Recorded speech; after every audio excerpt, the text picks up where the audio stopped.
Sahyadri news network channel मध्ये आपले स्वागत आहे। पुरंदर व पुणे जिल्हा तसेच महाराष्ट्राच्या ताज्या बातम्या पाहण्यासाठी आमच्या चॅनलला लाईक करून सबस्क्राइब करा। राजकीय, कला, क्रीडा, साहित्य, शिक्षण, आरोग्य, सामाजिक, धार्मिक क्षेत्रातील ताज्या बातम्या पहा फक्त आपल्या सह्याद्री न्यूज नेटवर्क मध्ये। नमस्कार, सह्याद्री न्यूज नेटवर्क मध्ये स्वागत आहे। आज आपण सासवड हिवरे रोडवरील कोरित फाटा या ठिकाणी आहोत।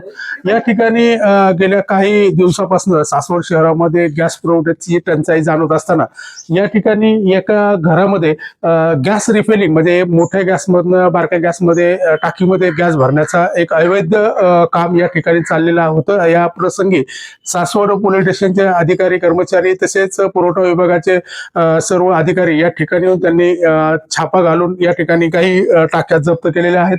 पुढे जरी सासवड शहराचं एक बोलायचं झालं तर सासवड शहरामध्ये काही वर्षापूर्वी अशाच अवैध टाक्यामधनं गॅस रिफिलिंग करता मोठा स्फोट झालेला होता। त्या ठिकाणी 2 ते 3 लोकांचा मृत्यू झालेला होता। कुठल्याही प्रकारची काळजी न घेता अशा अवैध पद्धतीने हा जो गॅस रिफिलिंग प्रकार आहे आज या ठिकाणी उघडकीस आलेला आहे। नक्कीच सासवडच्या दृष्टिकोनातून हे बरोबर नाही, कारण ज्या पद्धतीने हे रिफिलिंग होतं असुरक्षित रिफिलिंग होतं आणि त्यामध्ये जीवित आणि वित्त हानी होण्याचा मोठा धोका असताना सुद्धा या ठिकाणी हे जे कुटुंब आहे यांचं नाव काय आहे? नाव सांग। तुमचं नाव काय आहे? सरवण। सरवण।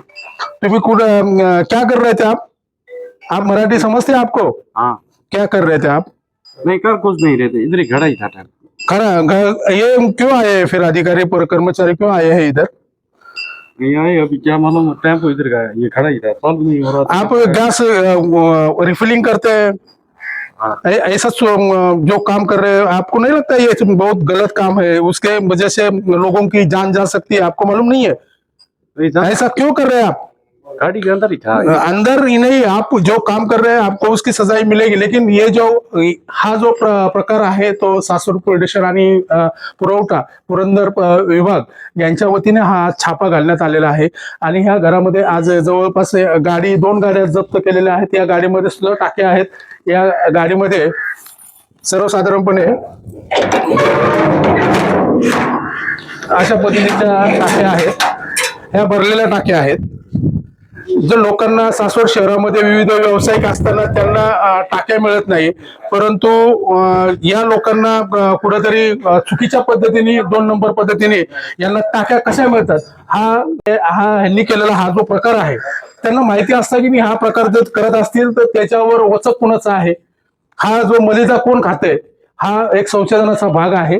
नक्कीच सासवड पोलीस स्टेशन आणि पुरवठा विभाग यांच्या वतीने ही कारवाई मोठ्या प्रमाणावर मोठ्या ताकदीने आणि आरोपींना शिक्षा झाल्याशिवाय ते सोडणार नाही। त्यात नक्कीच असं वाटतंय की कुठेतरी सासवडकरांना नाही मिळेल, परंतु ह्या एवढ्या मोठ्या टाक्या जवळपास 1 2 3 4 5 6 7 8 9 10 11 12 13 14 15 16 17 टाक्या ह्या सील केलेल्या टाक्या आहेत। म्हणजे ह्या ज्या टाक्या आहेत सील केलेल्या आहेत, ह्यांना कसा हा माल मिळू शकतो? काय एवढा मोठा व्यवसाय आहे, यांच्याकडे त्याचं परमिट आहे का? म्हणजे थोडक्यात जे सांगायची जी गोष्ट आहे ती चुकीची आहे।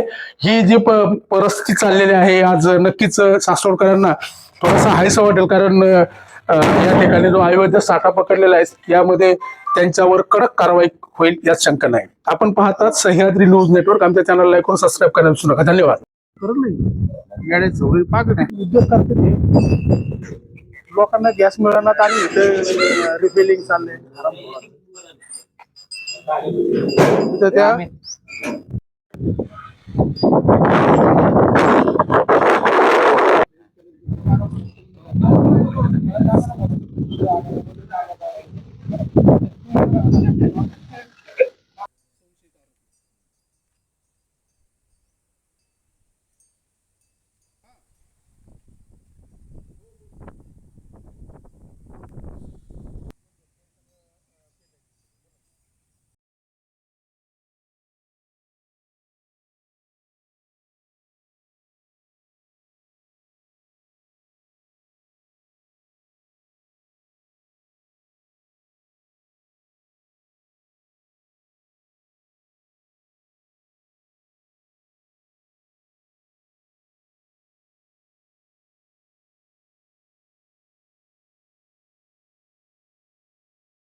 सुटला गॅसचा आरोपींचे नंबर घ्या पाठवतो आरोपी त्यांच्याकडून कोण? आहे त्यांच्याकडे कोरपान गोडाऊन मालक कोण गाड्यांचे नंबर वास घ्या सगळा सुटला गॅसचा आरोपींचे नंबर घ्या पाठवतो त्यांच्याकडून आरोपी कोरपान कोण? आहे त्यांच्याकडे कोरपान गोडाऊन मालक कोण